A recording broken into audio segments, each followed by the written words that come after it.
হসপিটালগুলোতে সচরাচর 5টা IV fluid বেশি ইউজ করা হয়, যেমন ডিএ, নরমাল স্যালাইন, ডিএনএস, হার্সল যেটাকে হার্টম্যান সলিউশন বলে, আর কলেরা স্যালাইন। ঠিক আছে, আমরা এটা খুব সহজে মনে রাখার জন্য আমাদের যাতে কম্পোজিশনগুলো কোনোভাবে না বলি, এই জন্য আমরা প্রথমে 6টা কম্পোনেন্ট আমরা সিরিয়ালি মনে রাখবো: সোডিয়াম ক্লোরাইড, পটাশিয়াম ক্লোরাইড আর ক্যালসিয়াম ক্লোরাইড। প্রথম 3টা ক্লোরাইড একসাথে থাকবে, তারপর হচ্ছে সোডিয়াম ল্যাকটেট আর sodium acetate, sodium lactate, sodium acetate, তারপর গ্লুকোজ।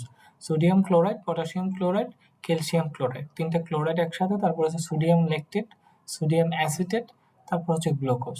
এটা আমাদের মুখস্থ হওয়ার পরে আমরা খুব সহজে কম্পোজিশনগুলো দিয়ে আমরা ওইগুলা মনে রাখতে পারবো। প্রথমত হচ্ছে হার্টম্যান সলিউশন, যেটা হার্টসল বলা হয়। আমরা প্রথমে 4টা নিব, যেমন sodium chloride, potassium chloride, calcium chloride আর হচ্ছে সোডিয়াম ল্যাকটেট। নেওয়ার পরে এই 4টা কম্পোজিশনে এটা হয়ে যাবে। তারপর হচ্ছে আমরা যদি বলি কলেরা স্যালাইনের ক্ষেত্রে, এটা হচ্ছে সোডিয়াম ক্লোরাইড, পটাশিয়াম ক্লোরাইড আর হচ্ছে সোডিয়াম অ্যাসিটেট। এই দুইটাই আমাদের একটু ঝামেলা। প্রথমে 4টা দিয়ে শুরু করবো, তারপর এটার সাথে শুধু প্রথম 2টার সাথে সোডিয়াম অ্যাসিটেট অ্যাড করবো। এই পার্টটা খুবই সহজ। প্রথমে হচ্ছে নরমাল স্যালাইন, এটা আমরা সোডিয়াম ক্লোরাইড সকলেই জানি। আর ডিএনএস হচ্ছে এটা বর্ণনা হচ্ছে ড্যাস্ট্রক্স নরমাল স্যালাইন। ড্যাস্ট্রক্স মানে হচ্ছে গ্লুকোজ, আর নরমাল স্যালাইন মানে সোডিয়াম ক্লোরাইড। তাহলে এটা মিলে কি হচ্ছে, সোডিয়াম ক্লোরাইড প্লাস হচ্ছে গ্লুকোজ সমান হচ্ছে DNS.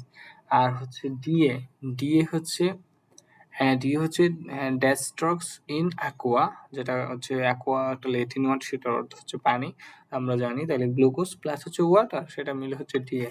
Thank you so much সকলকে।